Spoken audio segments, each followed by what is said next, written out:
La COP est très importante et à mon avis, c'est pour ça que tous les regards sont tournés vers elle, car les décisions qui y seront prises ou qui ne le seront pas auront un impact sur nous tous, sur tous les habitants de la planète.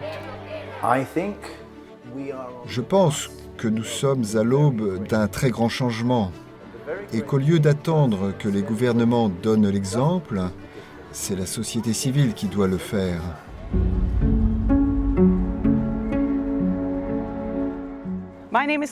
Je m'appelle Lorna Gold. Je suis actuellement présidente du mouvement Laudato Si.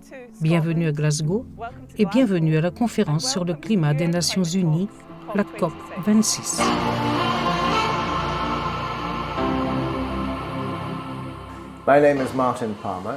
Je m'appelle Martin Palmer.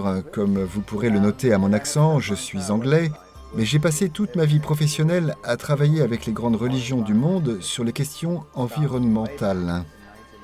Tout a commencé en 1986, lorsque le prince Philippe, alors président international du Fonds mondial pour la nature, m'a demandé d'aider à réunir 5 des principales religions du monde à Assise pour examiner la façon dont ces religions comprennent notre place dans la nature.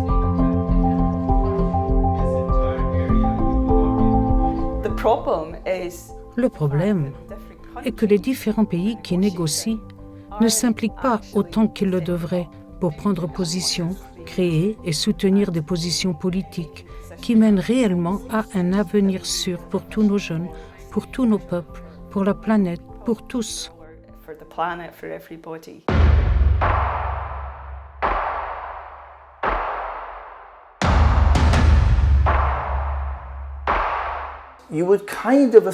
On pourrait supposer que les grandes religions du monde, dont fait partie le christianisme bien sûr, savent qu'elles sont probablement le 4e groupe d'investisseurs au monde.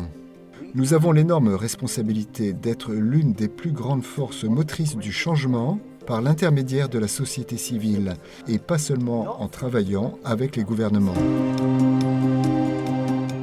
Pendant la COP26, en marge des travaux officiels, les leaders religieux présents ont participé à différents événements, occasion de connaissances réciproques et de dialogue.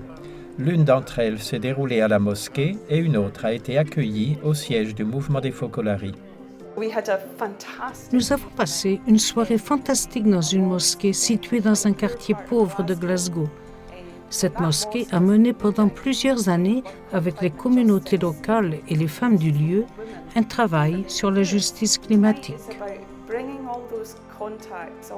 Ce soir, il s'agit de porter tous ces contacts, toutes ces amitiés et ces relations que j'ai moi-même construites au fil des années, pour discuter, établir un dialogue profond et aussi pour offrir un espace où les personnes peuvent vraiment être en lien avec la communauté locale ici et expérimenter l'atmosphère d'unité de manière très très informelle. Je suis convaincue que le moment que nous sommes en train de vivre est une crise, mais peut-être aussi un kairos. Un kairos, comme le dit le pape François dans son livre « Let us dream », est une possibilité, un moment propice pour réfléchir, pour nous convertir, pour effectuer une profonde conversion écologique et commencer à prendre une direction différente.